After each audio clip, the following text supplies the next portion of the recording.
জাতীয়তাবাদী ক্ষুদ্র জাতিগোষ্ঠী দল আয়োজিত ক্ষুদ্র জাতিগোষ্ঠীর জাতীয় প্রতিনিধি সমাবেশ অনুষ্ঠিত হচ্ছে আজ দুপুর 2টা থেকে ময়মনসিংহ টাউন হল মিলনায়তনে এই সমাবেশ শুরু হয়েছে। এতে প্রধান অতিথি হিসেবে ভার্চুয়ালি বক্তব্য রাখবেন বিএনপির ভারপ্রাপ্ত চেয়ারম্যান তারেক রহমান। বিএনপি ও উত্তর বিএনপি এই সমাবেশের আয়োজন করছে। দর্শক, এই বিষয়ে আরও খবর নিয়ে আমাদের সঙ্গে যুক্ত হচ্ছেন সহকর্মী শফিকুল হক। শফিকুল, 2টার সময় তো সমাবেশ শুরু হওয়ার কথা ছিল, সমাবেশ নিশ্চয়ই ইতোমধ্যে শুরু হয়ে গেছে। কি বলছেন নেতাকর্মীরা, কি তথ্য রয়েছে আপনার কাছে জানাবেন?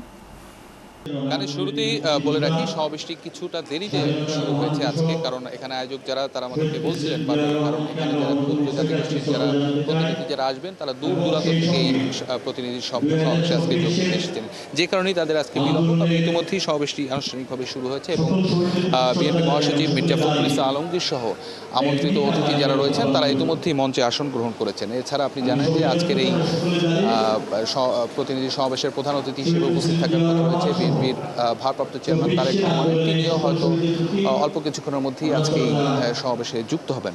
তবে প্রতিনিধি সমাবেশের যেই আনুষ্ঠানিকতা, সেই আনুষ্ঠানিকতাগুলো কিন্তু এখনো চলছে। এই মুহূর্তে 1 মিনিট নীরবতা পালনের যেই পর্বটি, সেই পর্বটি এখানে অনুষ্ঠিত হচ্ছে।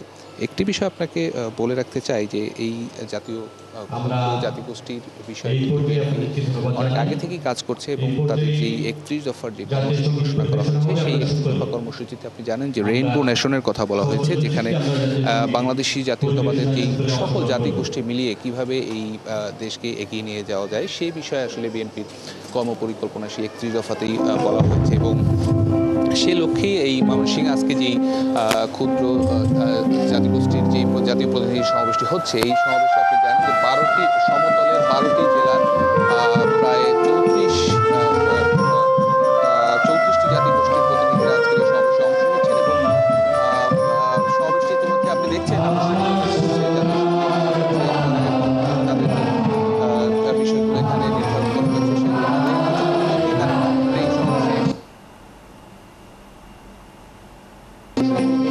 আপনি জানেন যে রাজনৈতিক এবং সাংবিধানিকভাবে কিন্তু এই ক্ষুদ্র জাতিগোষ্ঠীর বরাবরই পিছিয়ে।